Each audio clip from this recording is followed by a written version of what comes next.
Live from our 7 Tasmania studios, your nightly news with Kim Miller begins now. Good evening, everyone. Families tonight mourning the death of a loved one after a woman was struck by a car in the state south. Police are still in the process of interviewing witnesses but are treating the circumstances as suspicious. Typically a peaceful rural road, now swarmed with police after an early morning fatality. First responders arriving at a Campania address around 3:30 a.m, following reports of a seriously injured female at a private property on Native Corners Road. I believe the call was made to our communications section by someone at the residence. The 37-year-old woman found dead on arrival, having suffered multiple trauma. Evidence located at the scene would suggest that the female has been struck by a car. A car has been towed from the scene to the police garage. Police are treating her death as suspicious and believe those involved were known to each other. Since that time, a 38-year-old man has been taken into custody. He's currently assisting officers with their investigations, police revealing the white Holden Commodore sedan is not registered to his name. The Criminal Investigation Bureau, forensics and uniformed officers have spent the day combing the scene, trying to piece together how this tragedy unfolded. Police now calling on anyone with information to contact Crime Stoppers immediately, with one final message from the heart. Our thoughts go out to the family and the loved ones of the deceased at this difficult time. Brianna Boylan, 7 Tasmania News. A driver believed to be male is on the run after leading police on a high-speed chase through southern Tasmania. The grey BMW SUV was reported driving dangerously in the Montrose area just before 11 a.m. Dashcam footage capturing the vehicle speeding past another near Hobart's waterfront. It then crashed through a bollard before taking off towards Blackmans Bay, with officers spotting it again in Kingston. The Westpac rescue helicopter is helping in the search. A Kings Meadows man who allegedly fled the scene of a crash in a Launceston suburb has been charged with a string of driving offences. The ute rolled on Gascoyne Street around midday, with police saying the driver was apprehended within minutes. The 30-year-old has been instantly disqualified from driving and will appear in the Magistrates Court at the end of May. Tasmanian small businesses are calling for more government support as spiralling living costs continue to bite. They say the current situation is worse than during the pandemic as customers make hard choices over their spending decisions. Long weekend shoppers are out and about, but many are tightening their belts. Increased basic costs leaving less to spend on the finer things. The fuel prices have gone up and haven't got enough money to spend shopping.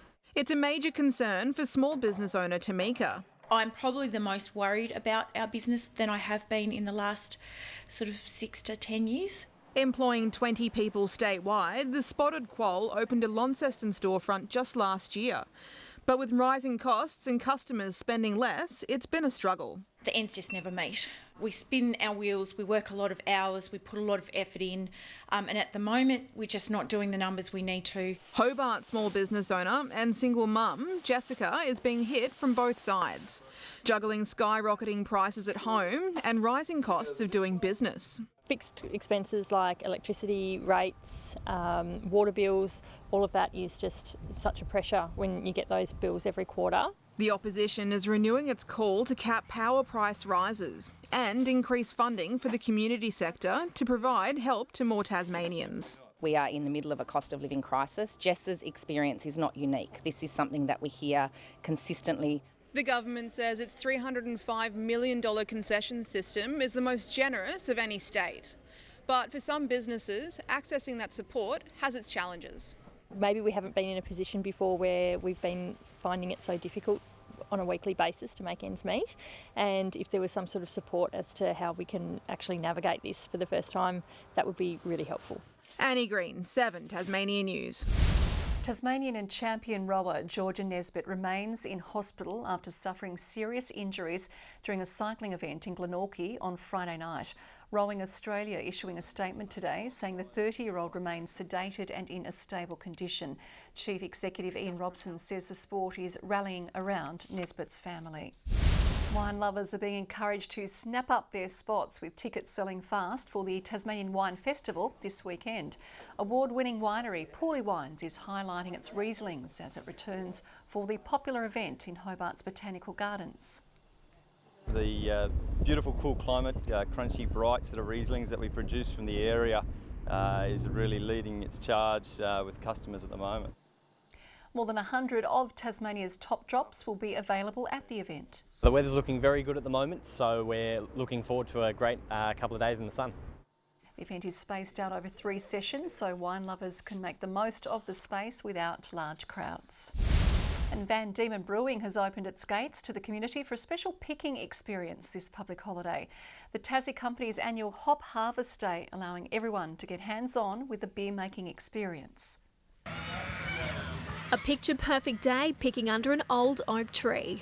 I'm finding it fabulous because the weather's good and Will has finally cracked a box of beer. It's great, yeah. It gives you a chance. You sit here and you can contemplate about life and things like that. It's very nice. It's very good, very relaxing.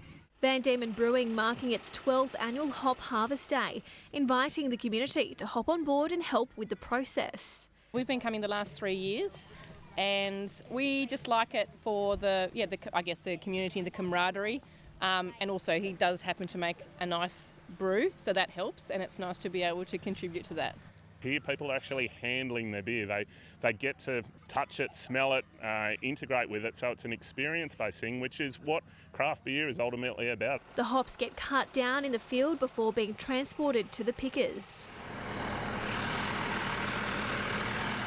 The pickers will then grab a bine, which is about 4 or 5 metres long. They'll pass it across their lap while they're sitting in a deck chair, and they'll literally just take the hop cones off into a bucket. We'll collate them into the cool room. From paddock to product, the day is all about getting hands-on with the picking process, ending the day with the perfect brew.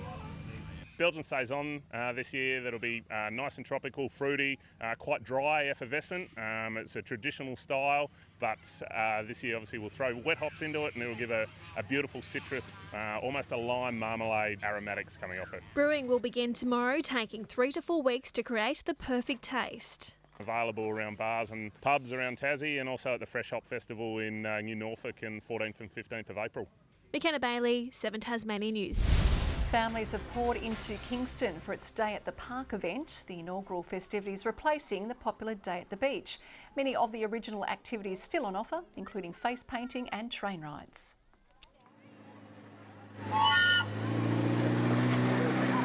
We've watched the police band and the Navy band. We obviously lined up for face painting. Organisers hoping the event's success will see it return next year.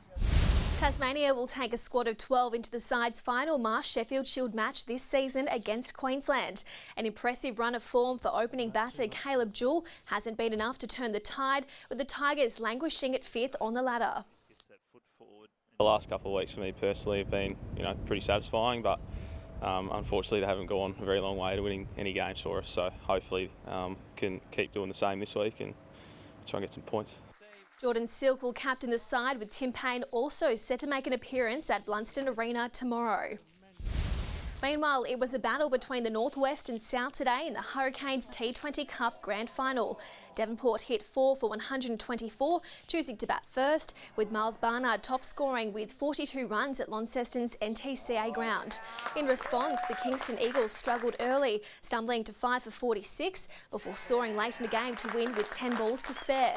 For the victors, Singh finished unbeaten on 45, while Sam O'Mahony was the best of the bowlers with 2 wickets. And Tasmanian Hugh Mackay dominated the field at the State Motocross Championships over the weekend at Smithton. Mackay winning all 6 races in the round and taking the fastest lap of the day, while Holly Jeeves claimed the ladies category.